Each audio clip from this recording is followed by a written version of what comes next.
Hello everyone, welcome back to Code Magic Infinity, and today we are going to be solving Leetcode 128, which is longest consecutive sequence. We are given an unsorted array of integer nums and we are required to return the length of the longest consecutive element sequence, and it's also expected that we code up this algorithm in big O of n time. So for example, let's look at this. If our array is comprising of 100, 4, 200, 1, 3, and 2. Output is going to be 4 because the longest consecutive elements here are 1, 2, 3, and 4, and hence the length is 4. And similarly in this case as well. So I think the first thing which at least came to my mind was, how about I just sort this array out and then I iterate through the sorted array and calculate the length of the longest consecutive sequence. While that approach will work, but it will take big O of n log n time. However, what is expected out of us is actually just big O of n, right? So how can we optimize it, or how can we think of a better approach? Now, one thing which we can do is, let me write down this here, 100, 4, oops, yeah, 200, 1, 3, and 2, right? So what I can do is, the first thing which I need to take care of is there might be duplicate elements present in this array as well, right? But when I'm going to calculate the longest consecutive sequence, I really want to consider each element only once. So I need to have only the unique elements to work with. So what I'll do is, as a first thing, I'm going to save all these values in a hash set.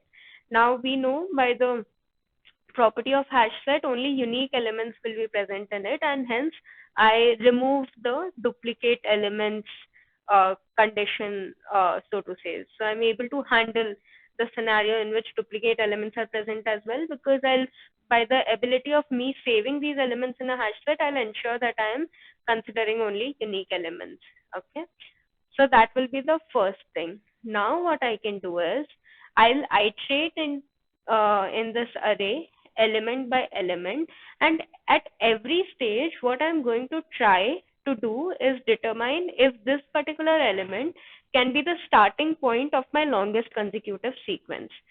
Okay, so basically I iterate through the array, and let's see, the first element we encounter is 100.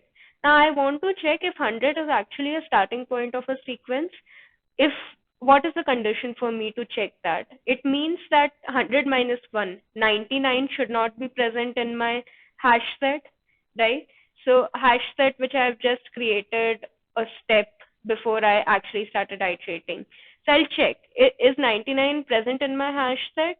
No, hash set is basically this, right? 104, 201, and 3, and 2, because in this case there are no duplicate elements. It's going to consist of all these.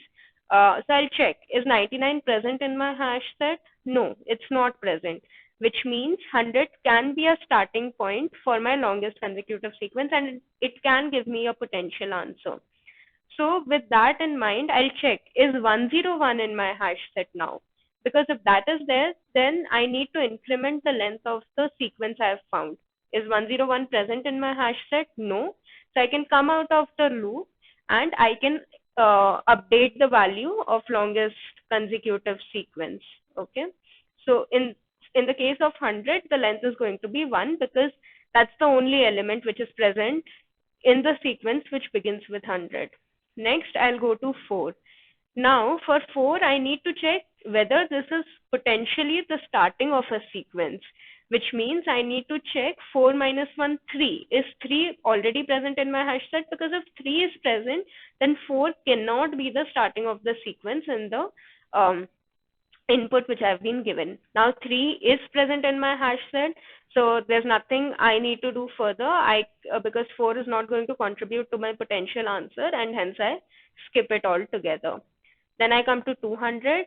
I check 200 minus 1, 199. Is it a part of my hash set? No, it's not a part of my hash set, which means 200 can be a potential starting point of my longest consecutive sequence, and hence I need to consider how long this sequence runs. So then I check 201. Is 201 present in my longest is 201 present in my hash set? No, it isn't. So the length of the longest sequence, which can begin with 200, is 1 because it will consist only of 200. Then I come to 1. Okay. So I check 1 minus 1, 0. Is 0 present in my hash set? No. So 1 can potentially be a starting of my longest consecutive sequence. So then I check for 2. 2 is also there in hash set. Then I check for 2 plus 1, 3. 3 is also there in the hash set. Then I check for 3 plus 1, 4. 4 is also present in the hash set.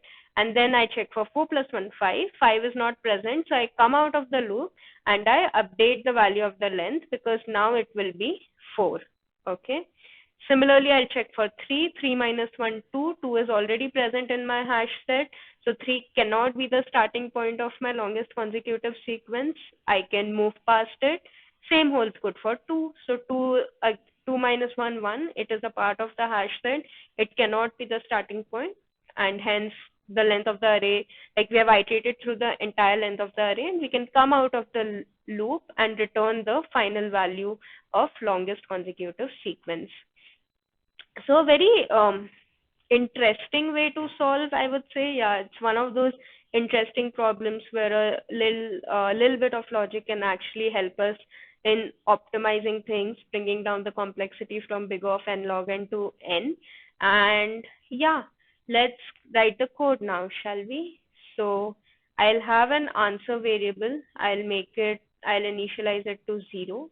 I'll have hash set. As I said, the first thing which I'll do is I'll save all my array elements in the hash set, okay, so that I eliminate all the duplicate elements, so to speak, okay. And then I'll iterate through the array for one more time, okay, and I'll check if, what is the array called? Yeah, if nums of I minus 1, okay, let's put a bracket here just for the cleanliness of code, is not in our hash set. Okay, this means that nums of I can be potentially a starting point of my longest consecutive sequence. So I'll assign j as nums of I, and I'll say while j is present in my hash set, I'll keep incrementing j. So if 1 is present, I'll increment j by 1, make it 2, then 3, then 4, then 5. Okay. So basically keep checking until we have a longest consecutive sequence present in the array. Now, once j is no longer there in my hash set, I can just update answer to be max of answer, comma. It's basically nums of I minus j. So that's why, since j is changing, right? We are incrementing j continuously. That's why I'd assign nums of I to j, and nums of I minus j. So will give me the length of my longest consecutive sequence. Okay, that's it. I can return the answer, and let's see if it works. Oops, it should be j minus nums of I. Yeah, yeah. My bad, because j is what we are incrementing. Yeah.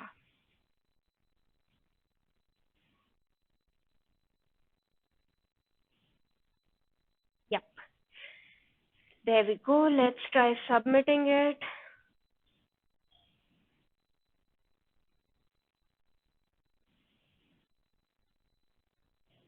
And it is accepted. There we have it. Thank you guys for sticking around, watching this video. I hope the explanation made sense. If you did like watching this video, do like the video. Please subscribe to the channel and let me know in case there's anything specific you would like me to solve or any specific concept which you would like me to cover. Thank you once again. Have a great day. Bye.